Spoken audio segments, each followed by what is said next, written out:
Hello everyone, this is Shanti Serafina Tudu. Today's topic is the Indian Constitution.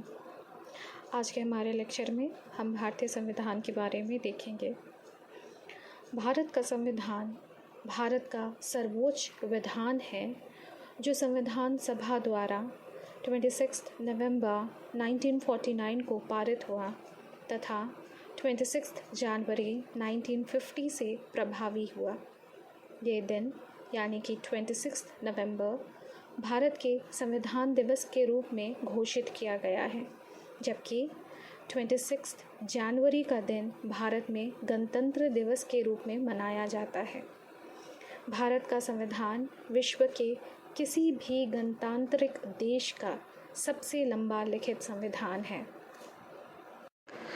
द्वितीय विश्व युद्ध की समाप्ति के बाद जुलाई 1945 में ब्रिटेन ने भारत संबंधी अपनी नई नीति की घोषणा की तथा भारत की संविधान सभा के निर्माण के लिए एक कैबिनेट मिशन भारत भेजा, जिसमें 3 मंत्री थे। 15 अगस्त 1947 को भारत के आज़ाद हो जाने के बाद संविधान सभा की घोषणा हुई और इसने अपना कार्य 9 दिसंबर 1947 से आरंभ कर दिया। संविधान सभा के सदस्य भारत के राज्यों की सभाओं के निर्वाचित सदस्यों के द्वारा चुने गए थे। जवाहरलाल नेहरू, डॉक्टर भीमराव अंबेडकर, डॉक्टर राजेंद्र प्रसाद, सरदार वल्लभ भाई पटेल, मौलाना अबुल कलाम आज़ाद आदि इस सभा के प्रमुख सदस्य थे। इस संविधान सभा ने 2 वर्ष 11 माह 18 दिन में कुल 114 दिन बहस की। संविधान सभा में कुल 12 अधिवेशन किए गए तथा अंतिम दिन 284 सदस्यों ने इस पर हस्ताक्षर किया और संविधान बनने में 166 दिन बैठक की गई। इसकी बैठकों में प्रेस और जनता को भाग लेने की स्वतंत्रता थी। भारत के संविधान के निर्माण में संविधान सभा के सभी 389 सदस्यों ने महत्वपूर्ण भूमिका निभाई। 26 नवंबर 1949 को संविधान सभा ने पारित किया और इसे 26 जनवरी 1950 को लागू किया गया था। इस संविधान में सर्वाधिक प्रभाव भारत शासन अधिनियम 1935 का है। इसमें लगभग 250 अनुच्छेद इस अधिनियम से लिए गए हैं। हमारा देश भारत 15 अगस्त 1947 को अंग्रेज़ों की गुलामी से आज़ाद हुआ, लेकिन आज़ादी से पहले ही स्वतंत्रता सेनानियों के बीच संविधान को लेकर सुगबुगाहट होने लगी थी। संविधान सभा की पहली बैठक 9 दिसंबर 1946 को नई दिल्ली के कॉन्स्टिट्यूशन हॉल में हुई थी।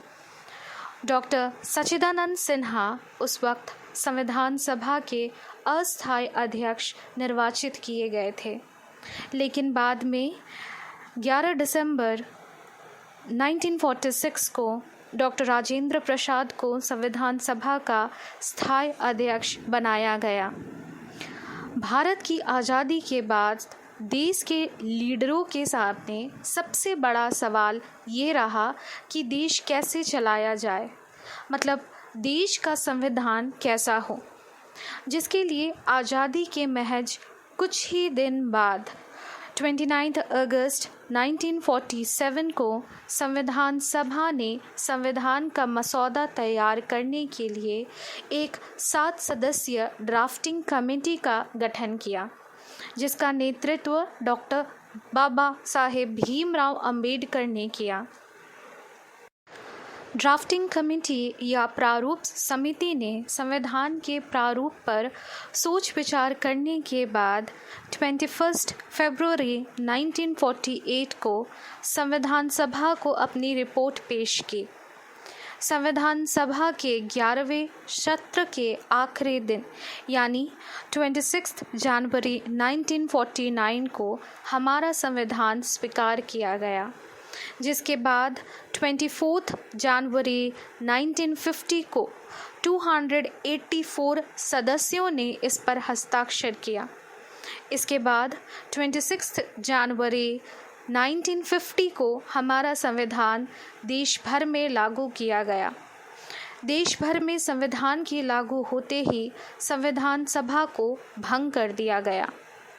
प्रारूप समिति के सदस्य इस प्रकार हैं: डॉक्टर भीमराव अंबेडकर अध्यक्ष, एन गोपाल स्वामी आयंगर, ये आज़ादी के पहले कश्मीर के प्रधानमंत्री थे। अलादी कृष्ण स्वामी अय्यर, ये मद्रास के एडवोकेट जनरल थे। कन्हैया लाल मानिकलाल मुंशी, ये एक साहित्यकार थे। इन्हें संविधान सभा में ऑर्डर ऑफ बिजनेस कमेटी का अध्यक्ष बनाया गया था। BL मित्र, ये एडवोकेट जनरल थे। DP खेतान, ये एक प्रसिद्ध वकील थे। बाद में BL मित्र की जगह N माधवराव और DP खेतान की जगह TT कृष्णाचारी को सदस्य बनाया गया। संविधान सभा से जुड़ी कुछ अहम बातें इस प्रकार है। डॉक्टर भीमराव अंबेडकर को संविधान का निर्माता माना जाता है। आज़ादी से पहले संविधान सभा के कुल 389 सदस्य थे, लेकिन संविधान सभा की पहली बैठक में केवल 200 से कुछ ही अधिक ही सदस्य शामिल हुए थे। 22 जनवरी 1947 को संविधान सभा ने संविधान निर्माण के लिए कई समितियां नियुक्त की, जिनमें वार्ता समिति, संघ संविधान समिति, प्रांतीय संविधान समिति, संघ शक्ति समिति, प्रारूप समिति प्रमुख है, जिसे इंग्लिश में हम negotiation committee, union constitution committee, provincial constitution committee, union power committee, drafting committee कहते हैं। BN राव को संविधान सभा का संवैधानिक सलाहकार नियुक्त किया गया था।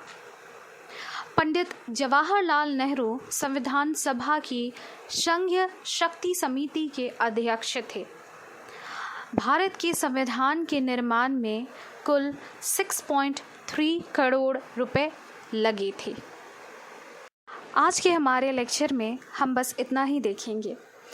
संविधान के मुख्य स्रोतों और विशेषताओं को जानने के लिए हम लोग नेक्स्ट लेक्चर में इसे कंटिन्यू करेंगे। Thank you.